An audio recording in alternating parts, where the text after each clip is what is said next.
Сен не айтып тұрсың? Сен не менің байларым түгелдеуге шықтың ба не?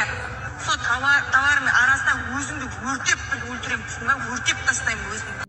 Қытайдан, Түркиядан, ақштан арзан тауар әкелетін адамдарды байер деп атайды.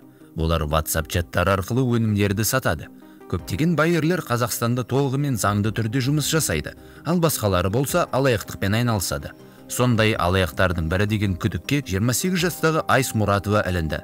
Оның шын есімі Арайлым Қожамұратова. Алданған адамдардың айтуынша Қытайдан тауар жеткізу саласындағы ірі кәсіпкер ретінде өзін әлеуметтік желі арқылы сатып алушыларды тартып, төлемді картаға аудару арқылы келісімшарт жасамай-ақ қабылдап, сол арқылы белгілі бір айларда жеткізуге уәде берген. Ашық ақпарат көздерінен алынған мәліметтерге сәйкес, еліміздің әр өңірінен 5000-нан астам қазақстандық оның құрбаны болды. Мұндай тапсырыстардың жалпы сомасы 30 миллиард теңгеге жетеді. Адвокат Нұрсұлтан Орынбековтің әлеуметтік желіде жариялаған мәліметі бойынша, Қожамұратованың үйі қазір сатылымға шығарылған. Өзі үй қамақта, тергеу жүріп жатыр. Бұл алаяқтық тауарларды Қазақстанда сатылатын бағадан арзанырақ, яғни делдалдардан үстемесіз тікелей өндірушіден сатып алғысы келетін адамдардың аңғалдығына негізделген. Қожамұратованың өз агенттері бар деп болжануда. Олар тапсырыс берумен және бейхабар сатып алушылардан ақша жинаумен айналысқан. Жәбірленушілердің сөзінше, алаяқтар көтерме саудагердің чаттарына кіріп 2 миллион теңге берген менеджерлерді қолданып, оларды қылмыс жасауға итермелеген. Менеджерлер мыңдаған адамдардан ақша жинап, оны басқа адамға жіберді. Алданған адамдар менеджерлерді кінәлаған. Олар да өз кезегінде алданып қалған секілді.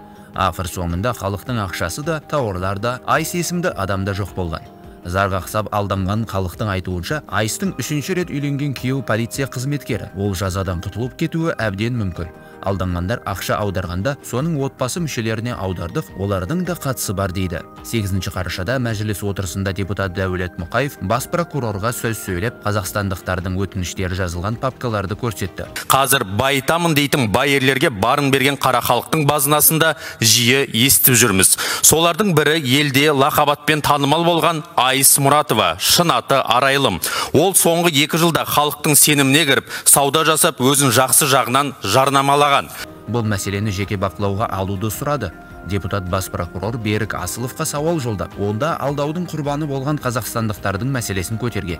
Мұқаевтың айтуынша, соңғы 2 жылда бойжеткен халықтың сеніміне ие болып, Қытайдан арзан тауарлар мен ыдыс-аяқтар жіберуге уәде берген. Естеріңізге сала кетейік, қыркүйек айының соңында оңдаған әйел миллиардтаған теңгенің алаяқтығының құрбаны болғанын айтқан болатын. Олар Алматының 28 жастағы тұрғынына Қытайдағы заводтардан тауар жеткізіп беру үшін қомақты ақша бергенін алға тартады. Кейбір жәбірленушілер жеткізілім Алматы барахолкасының тауарларымен жасалғанын білген. Арызданушылар 600, 450, 250, 170 миллион теңге және одан да төмен төлегенін, бірақ тауарды толық алмағанын алға тартады.